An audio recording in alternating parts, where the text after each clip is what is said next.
Good morning बच्चों। हम आपका जो 5 चैप्टर है पत्रों की अनूठी चिट्ठियों की अनूठी दुनिया, इसकी रीडिंग कर रहे थे। मैंने आपको बताया था कि जो पत्र होते हैं या चिट्ठियाँ होती हैं उनका खासकर जो व्यापारिक क्षेत्र होते हैं उनमें तो बहुत ही ज़्यादा महत्वपूर्ण होते हैं और हर क्षेत्र में चाहे बदलता हुआ समय हो कैसा भी हो, लेकिन कहीं ना कहीं आज भी इनकी बहुत ज़रूरत है और पत्रों के बिना कोई भी काम नहीं हो सकता। मतलब बहुत सारे ऐसे काम हैं जिनमें केवल पत्र ही उसका माध्यम होते हैं, जैसे डाक तार टेलीफोन, इनसे काम नहीं चल सकता, केवल पत्र ही उस काम को कर सकते हैं। तो इस तरह से बदलते हुए परिवेश में बदलते हुए समय में भी आज भी पत्रों की नितांत आवश्यकता या ज़रूरत है। तो आगे से रीडिंग करेंगे।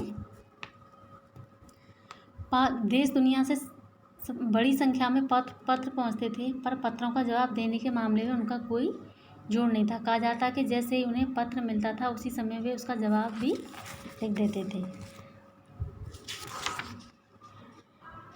बच्चों, यहाँ पर गांधी जी की बात हो रही थी कि गांधी जी के पास देश दुनिया से बड़ी संख्या में पत्र पहुँचते थे, पर पत्रों का जवाब देने के मामले में उनका कोई जोड़ नहीं था। कहा जाता है जैसे ही उन्हें पत्र मिलता था उसी समय उसका जवाब लिख देते थे।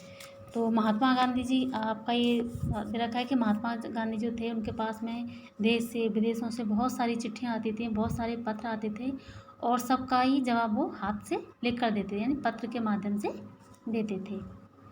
अपने हाथों से ही ज़्यादातर पत्रों का जवाब देते थे। जब लिखते लिखते उनका दाहिना हाथ दर्द करने लगता था तो वे बाएं हाथ से लिखने में जुट जाते थे। महात्मा गांधी ही नहीं, आंदोलनों के तमाम नायकों के पत्र गांव-गांव में मिल जाते हैं। पत्र भेजने वाले लोग उन पत्रों को किसी प्रशस्ति पत्र से कम नहीं मानते, यानी कि जो पत्र होते हैं वो बहुत जो महत्वपूर्ण होते हैं उनको लोग बहुत ही संजो कर अपने पास में रखते हैं, ताकि उनकी जो याद हैं वो उनके पास हमेशा के लिए बनी रहें। और कई लोगों ने तो उन पत्रों को फ्रेम कराकर रख लिया है, यानी कि उन जो महापुरुष हैं जैसे महात्मा गांधी हैं और भी महापुरुष हैं, उनकी जो भी पत्रों के रूप में जो याद हैं तो लोग उनको संजो कर रखते हैं। यह पत्रों का जादू, यही नहीं पत्रों के आधार पर ही कई भाषाओं में जाने कितनी किताबें लिखी जा चुकी हैं।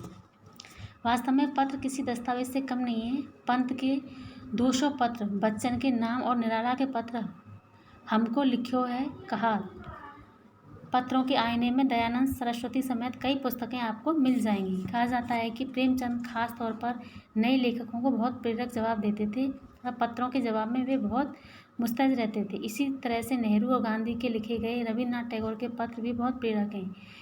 तो इस तरह से जो आप देख रहे हो कि जो रविन्द्रनाथ टैगोर हैं, महात्मा गांधी, जितने भी ये महापुरुष हुए हैं, तो इनकी जो याद हैं वो पत्रों के रूप में आज भी हम उनको देख सकते हैं कि किस तरह से वे पत्रों का आदान प्रदान करते थे और एक दूसरे के प्रेरक बन, आज हमारे लिए वो प्रेरक बने हुए हैं प्रेरणा देने के लिए।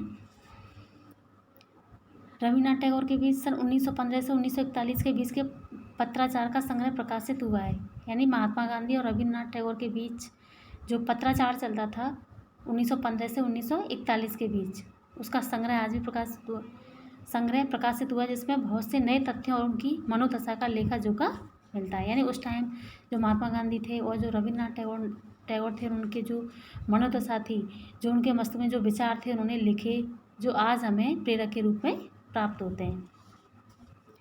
पत्र व्यवहार की परंपरा भारत में बहुत पुरानी है, पर इसकी असली विकास आज़ादी के बाद ही हुआ है।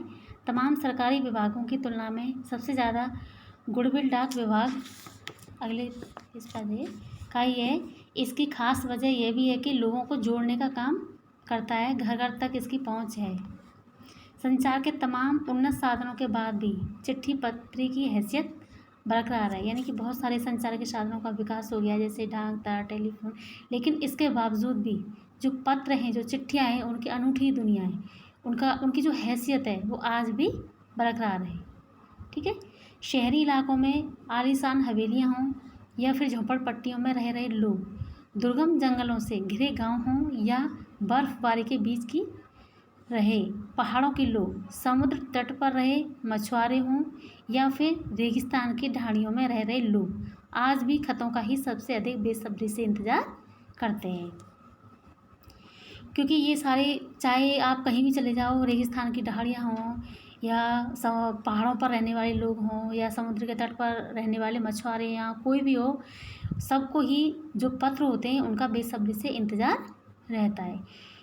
एक दो नहीं करोड़ों लोग खतों और अन्य सेवाओं के लिए रोज़ भारतीय डाकघरों के दरवाज़ों तक पहुंचते हैं और इसकी बहुआयामी भूमिका नज़र आ रही है। दूर देहात में लाखों गरीब घरों में चूल्हे मनी ऑर्डर अर्थव्यवस्था से ही चलते हैं। गांव या गरीब बस्तियों में चिट्ठियाँ मनी ऑर्डर लेकर पहुंचने वाला डाकिया देवदूत के रूप में देखा जा सकता है। तो बच्चों यहाँ पर गांव या गरीब बस्तियों में चिट्ठियाँ मनी ऑर्डर जो भी डाकिया होता है वो पहुंचाता है, उसको एक देवदूत के रूप में देखा जाता है। लोग उसका बेसब्री से इंतज़ार करते हैं। तो आप बच्चों आपका ये जो चैप्टर है वो समाप्त हो गया।